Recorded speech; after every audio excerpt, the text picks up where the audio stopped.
everyone. Welcome to Baillie Gifford Prize 2022. A very warm welcome to everybody here at the Science Museum, and a very warm welcome to everybody watching the live stream. Hello. So I'm Caroline Sanderson. I'm chair of the judging panel for the 2022 prize. And first of all, I'd like to add my own thanks to the Blavatnik Family Foundation for their very generous support of this wonderful occasion, which I've enjoyed as a punter, just as you are now enjoying it, before I had to stand at this lectern. So thanks very much to them. And it's actually lovely to have Selena Blavatnik with us, I think.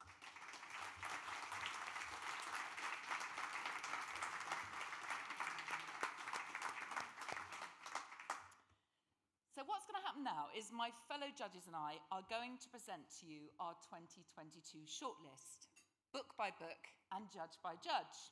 There'll be a short video for each book, followed by a presentation to each shortlisted author. So enjoy.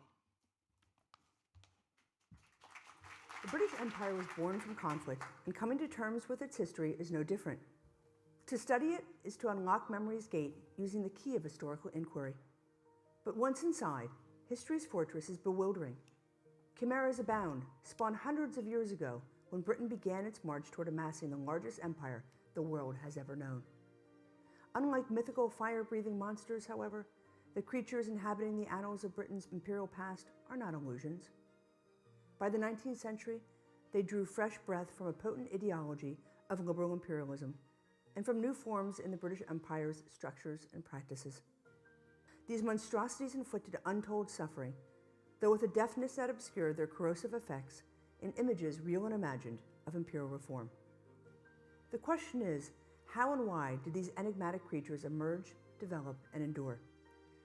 It is also the question behind this book, an account of violence in the British Empire, its origins, institutions, practices, and effects on hundreds of millions of people in the 19th and 20th centuries. You know, really, it's a story that has an arc that is asking this question about how and why do we see violence unfolding in systematic ways within the British Empire. And I'm very interested in state-directed violence. And I'm hoping for the reader to understand not just the nature by which the state formulated and projected this violence across empire, but also how it was experienced by colonized populations, and also how Britons at home consistently reworked their understandings of liberal imperialism, of this notion that Britain was exceptional in sort of bequeathing to the world an empire that was built on the foundation of sort of benign liberal reform.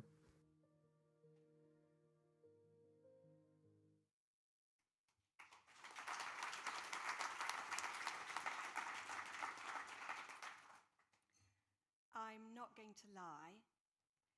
Legacy of violence cannot be slipped easily into your handbag. I called it privately Legacy of Backache. But if reading it makes your back ache, it's really the heart this book hurts most of all. Caroline Elkins' case is that the British Empire was not, after all, a liberalising enterprise that sought to bring modernity to the places in its control, with a little light coercion and exploitation on the side. Rather, her case is that the violence was systemic, prolonged, central to the project. It's a case she builds with scrupulous research. She gives us a sweep of 200 years of imperial history, and yet, this is the marvelous thing, the devil literally is in the detail. What horrors are to be found in the term emergency? What agony lies in the word uprising? Here are the nastiest, strangest, most perverted Englishmen. Before I read Legacy of Violence, I knew nothing, for instance, of Major General Ord Wingate and his horrible peripatetic activities. The string of garlic he wore about his neck, his fondness for straining his tea through his socks, the way he liked to comb his pubic hair with his toothbrush, his unbridled imperial zealotry, Now, though, I will be forever haunted by him. Legacy of Violence is a remarkable achievement, and for all of us, it's a very chastening one. Caroline, perhaps you'd like to come up and get your envelope.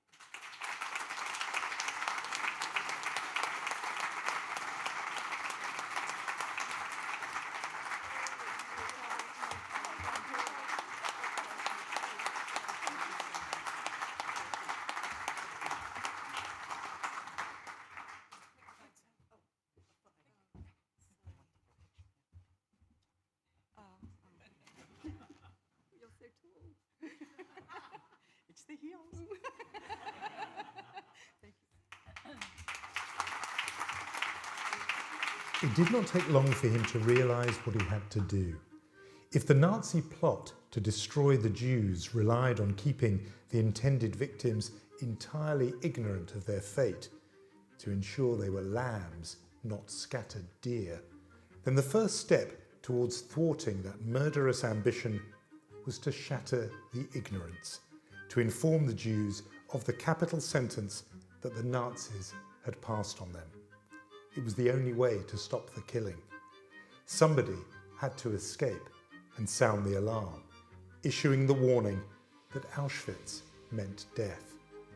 Around the time he turned 18 years old, in September 1942, as he watched the SS decide with a flick of a finger who would live and who would die, Walter concluded that person should be him.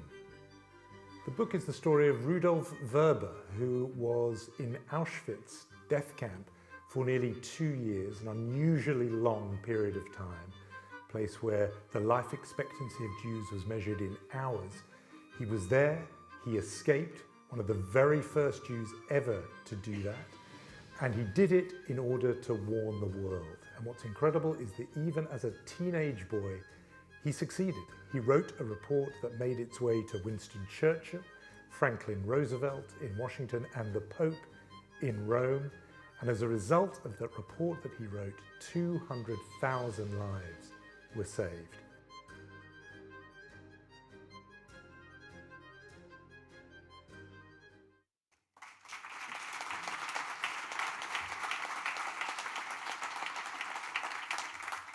Hello, I'm Georgina Godwin. Jonathan Freedland, I think, is the most extraordinary writer. He brings his skill as a thriller author under the nom de plume Sam Bourne and his expertise as a journalist together in this completely compelling story of the only 2 Jews to break out of the camp, as he describes. He talks about the awful horror without drama. We see the mechanics behind this death factory. We understand its workings. It becomes almost mundane in the way he describes it to us. It's all the more chilling for being written like that. Rudolf Werber, as Jonathan says, was just 19 at the time that he escaped. The latter part of the book, after the drama of the escape is over, is equally as powerful. It tells of Werber's attempts to warn the world of the Holocaust. He saved over 2,000 lives, but he was a very complex man. Jonathan doesn't make us try and like him. He tells us who he was. He was an awkward witness, and that perhaps explains why his story has remained relatively unknown until now. He was a man that kept running. His ghosts haunted him his whole life. This is a sublime exposition of extraordinary events, a remarkable man, and an urgent reminder about the power of information. Jonathan.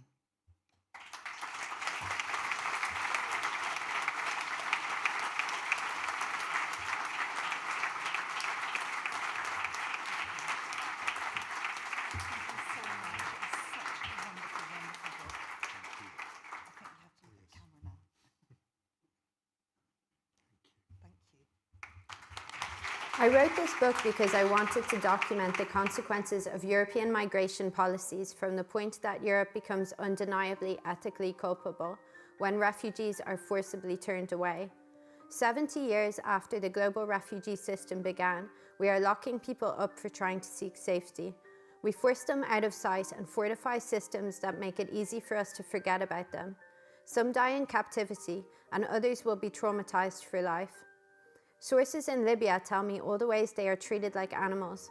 They have been flogged, sold, beaten, herded, crammed into holes, into small rooms, even into cages. They have come to despise each other's smells. Their minds slip away, denied the ability to think clearly for so long. They become malleable, forgetting their goals and values. They fret they will never trust again. This book will recount human stories, as well as giving some insight into the systemic issues destroying lives: negligence, corruption, apathy, inequality. It is not a comprehensive account of everything that is happening to people who try to reach Europe, or even to those who are caught by the Libyan Coast Guard. There are new abuses, new humiliations every day, but I hope it plays some role in the quest for accountability.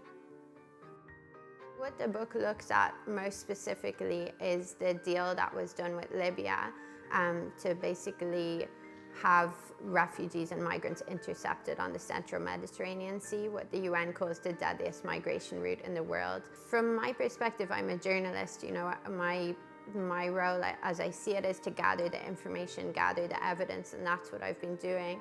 I think for the general public, the first step is to inform yourself, like stop ignoring that this is happening and actually pay attention to it, inform yourself and engage with it. And that's why I wrote the book.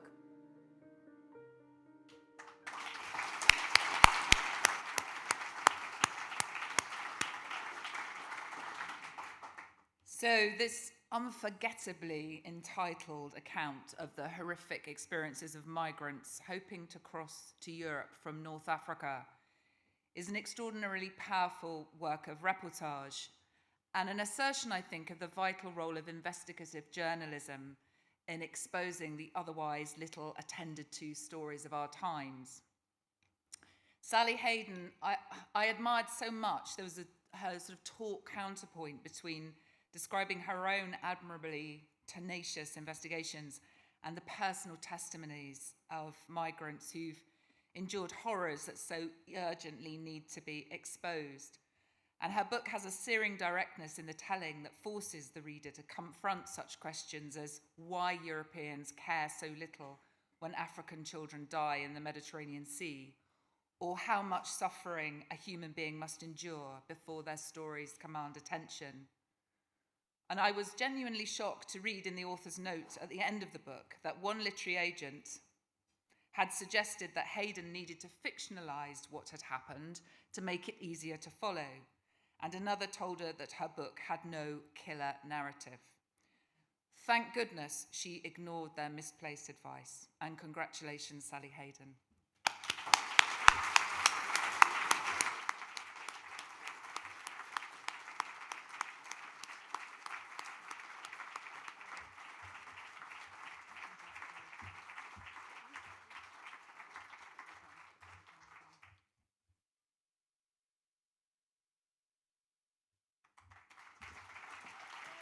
Whether the men who milled about the painted chamber on the morning of the 20th of January 1649 spared much thought for the room's significance is doubtful.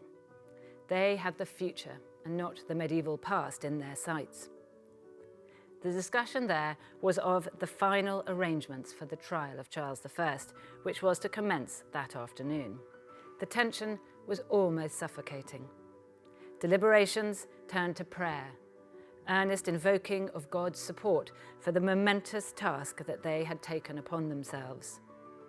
Then came a messenger with the news. The king had arrived. One of their number, Lieutenant General Oliver Cromwell, dashed to the window. Here he watched the small, cloaked figure of Charles I disembark from a boat and walk steadily across the wintry garden and into the adjacent building. The book takes you through the decade where in the British Isles there was no monarchy, from the execution of Charles I and the abolition of the monarchy, and through the following 10 years of what that involved, what it was like to live through those years, and why in the end the monarchy was restored. There just has never been as turbulent a period. You just think about what was involved. In the course of really only about 3 months, the monarchy was abolished, The House of Lords was abolished, the episcopacy had been abolished, and royal estates were put up for sale, the crown jewels were melted down. I mean, it was just absolutely fundamental, and that went through people's lives in some obvious ways, because there was a republic, but also in all sorts of other ways, and I wanted to kind of chart what that actually felt like if you were alive in that decade.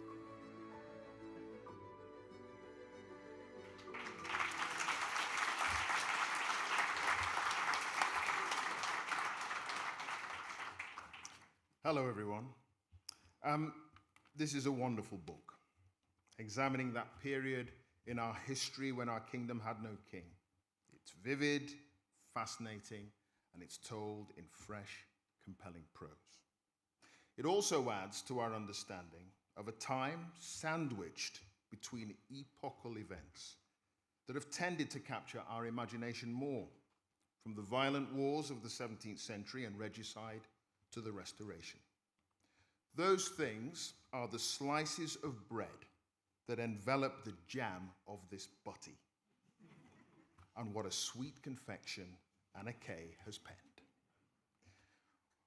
What was it really like to live through one of the most turbulent periods in not just English, but British and Irish history? And I should say Jamaica gets a look in as well. 11 years that tend to get overlooked. Anna gives us an insight through the actions and eyes and thoughts and wishes and desires of an eclectic bunch, whom the author says, through them, the age in which they lived might become more real. Her cast of characters, from the feisty Countess of Derby, who defends the Isle of Man, from Roundhead troops to a religious prophetess who sees visions of Cromwell's face in a herd of cows, to a low-born seamstress who, through her husband, helps engineer the Restoration, no less, and one of my favorites, a tabloid-style journalist and propagandist, Marchemont Needham, the Alistair Campbell of his day, yes, who has trouble deciding which side he's on. Sorry, Alistair. This book tells the story of how the British and Irish people came to be who they are. It's part of our national narrative, reflecting the origins of empire, our complicated relationships with Scotland and Ireland, and the transformation of our parliamentary democracy. It even tells us about Britain's first opera. I've never heard it, but it sounds terrible. In the very year that Prince Charles decided to keep his name as king, Anna's work reconstructed a time when the transfer of power wasn't quite so seamless. And being a King Charles was a tricky business. Ladies and gentlemen, a well-deserved shortlisted work, The Restless Republic by Anna Keay.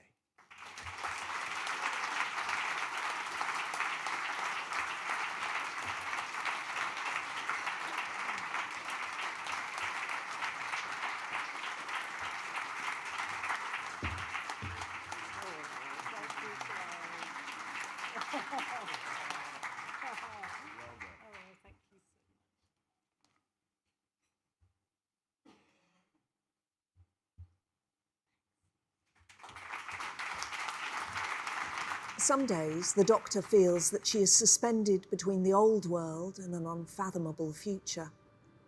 Of all medical specialisms, indeed of all professions, there can be few others in which one is afforded such privileged access to lives that, in aggregate, span beyond 2 centuries.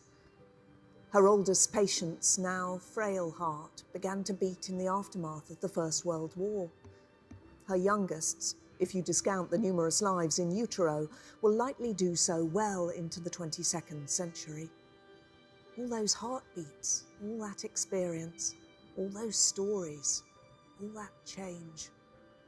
There is something both magnificently grand about it, like the great sweep of the Valley Gorge, and yet miniature, exquisite, like one of the forget-me-nots that sprout between the paving slabs outside her cottage. It's the story of a country doctor working in a remote rural valley. And, you know, at one level it's a sort of documentary study. So it's this portrait in miniature of this really remarkable female GP. And it's a love letter to a landscape and a community. but it also tells, tells a much bigger story about what it means to be a doctor today, what it means to be a general practitioner. So it's about it's a story about the nature of medical vocation and about the process and the practice of care, and how fundamental the doctor-patient relationship is to both of those.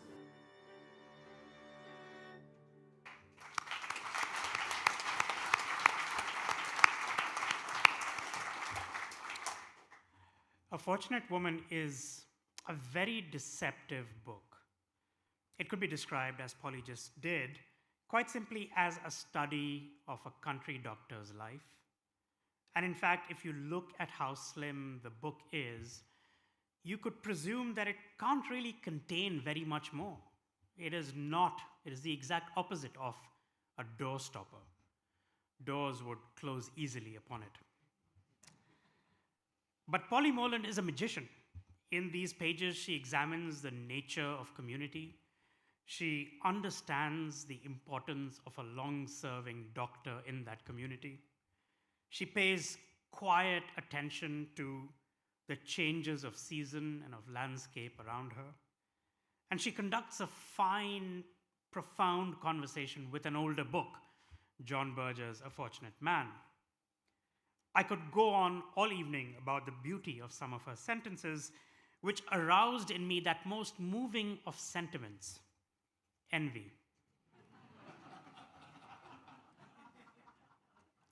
Elegantly and emphatically, Polly fills her pages with life.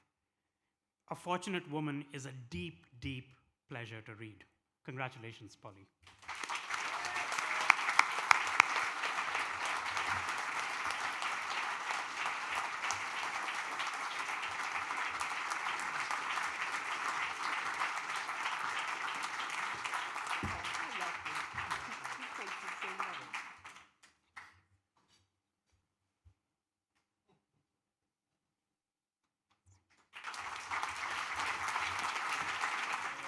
There were few writers of Donne's time who insisted so doggedly and determinedly on awe. His poetry is wildly captivated and delighted by the body, though broken, though doomed to decay, and by the ways in which thinking hard and fast were essential joy akin to sex. In his sermons, he reckoned us a disaster, but the most spectacular disaster that has ever been. As he grew older, he grew richer, harsher, sterner, drier, and yet he still asserted, "It is too little to call a man a little world. Except God, man is diminutive to nothing." He believed our minds could be forged into citadels against the world's chaos. He wrote in a verse letter, "Be thine own palace, or the world's thy jail." Tap a human, he believed, and they ring with the sound of infinity. So John Donne's story is that of a man who changed through his life so many times. He was, I think, the greatest poet of sex and love and desire in the English language ever. He was a burning original, but he was also many other things. He was a lawyer, a politician, a pirate on the high seas for Queen Elizabeth. He was a lover, a jailbird, a priest, the Dean of St. Paul's, and one of the finest writers, one of the finest minds that we have ever known.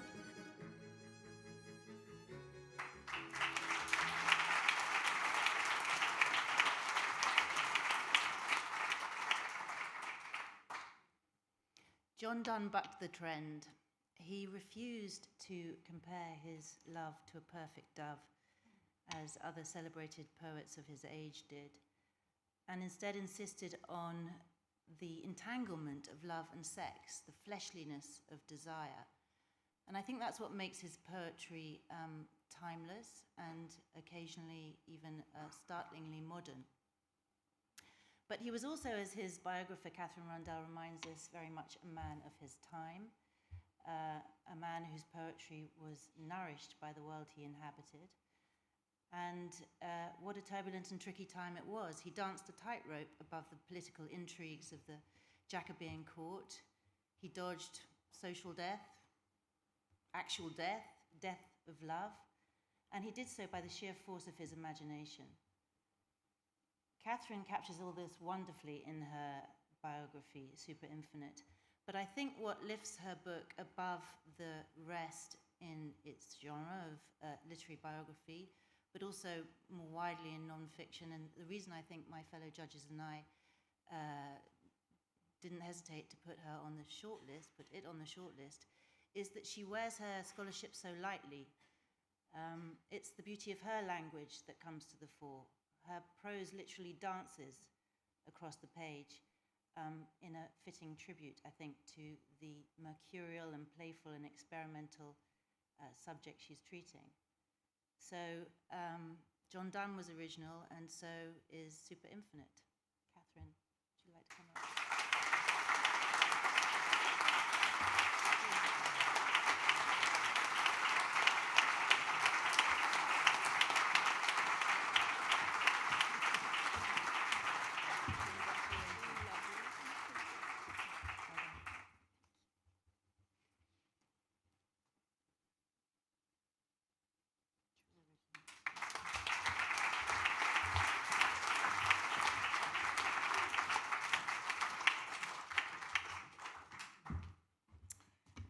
Well, what an absolute honour and pleasure it has been to chair the Baillie Gifford Prize judging panel this year.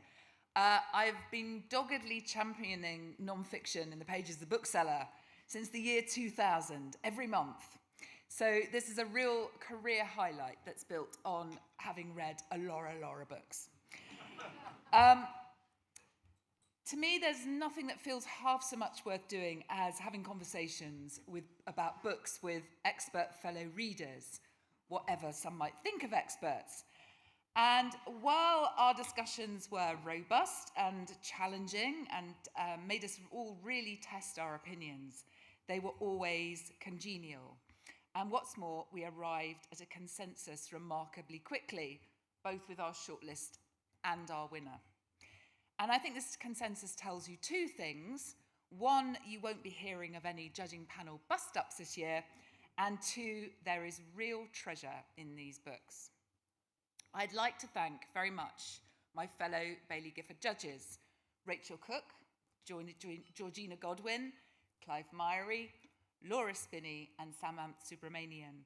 It's been a real pleasure to read alongside you. And I think you heard from everybody's wonderful testimonies there just how much fun it's been.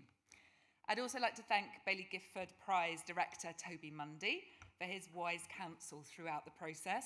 And I'd also like to pay tribute to Baillie Gifford, because in a year when other literary prizes have fallen by the wayside for want of kind sponsorship, your support of this brilliant prize is so appreciated by everyone in the world of books.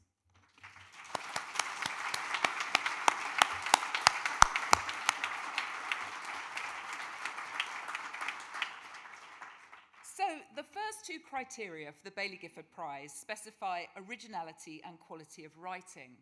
And you'll find both these criteria splendidly met in all the books on our shortlist.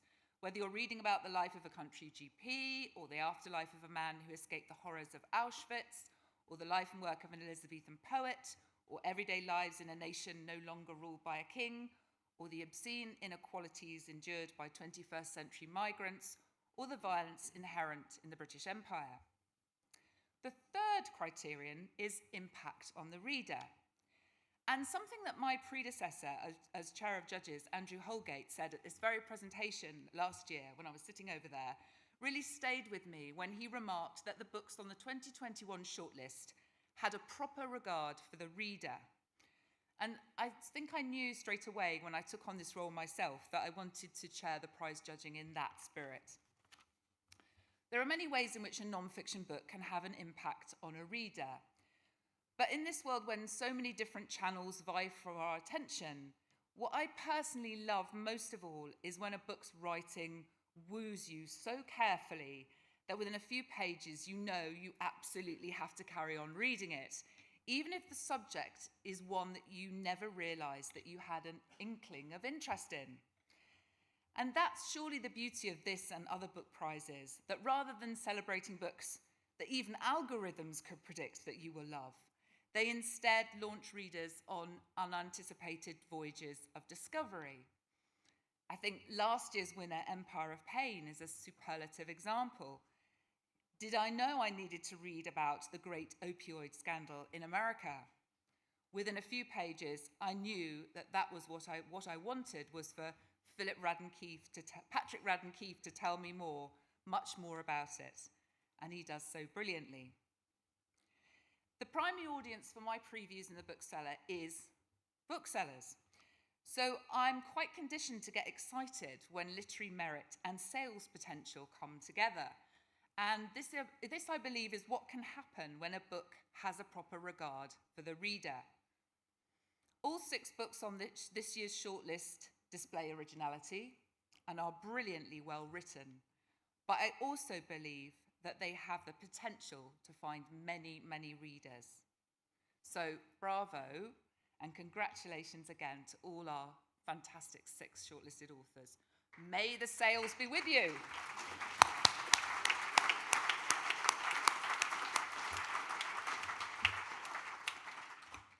But you know that there can only be one winner. And I'm thrilled to say that our winner is a book that has not just a proper regard for the reader, it has a passionate regard for the reader. So the winner of the Baillie Gifford Prize for Nonfiction 2022 is...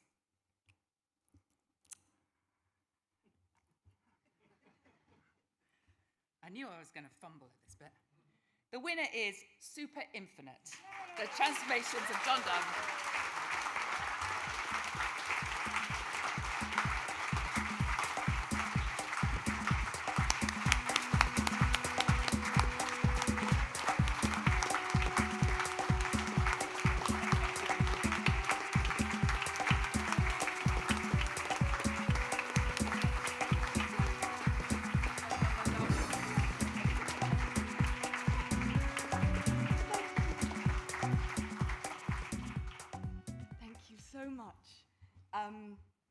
I cannot say how surprised I am.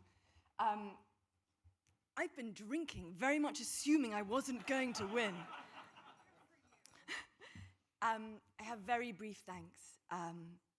My editor, Alex Bowler, has put up with me rewriting this book 3 times in its entirety. My brilliant agent, Claire Wilson, and Peter Strauss, who helped so much. The whole team at Faber, who was glorious. My partner, Charles Collier, who, as the book says, you are the reason the love poetry of John Donne makes sense to me. John Donne believed in...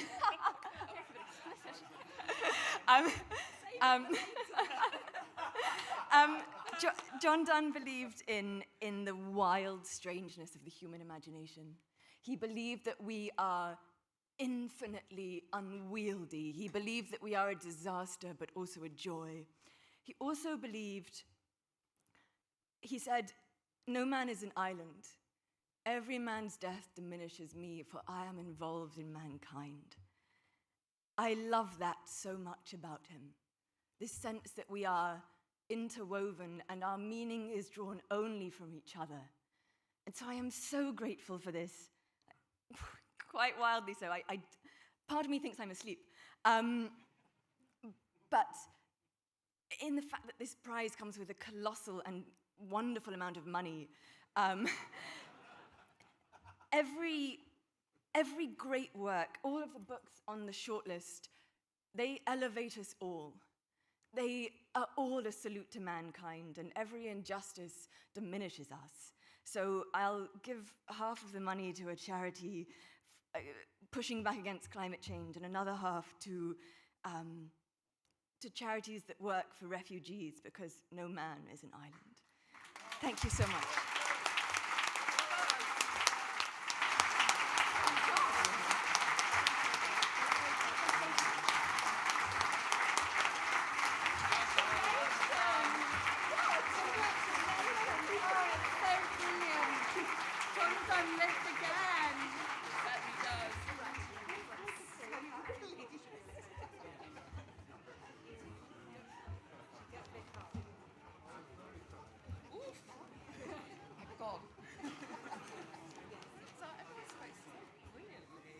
So, our congratulations once again to Catherine. No man is an island. I wonder who wrote that. Thanks once again to our lovely judges. Congratulations to our shortlisted authors. Massive congratulations to you, Catherine. It's a wonderful thing.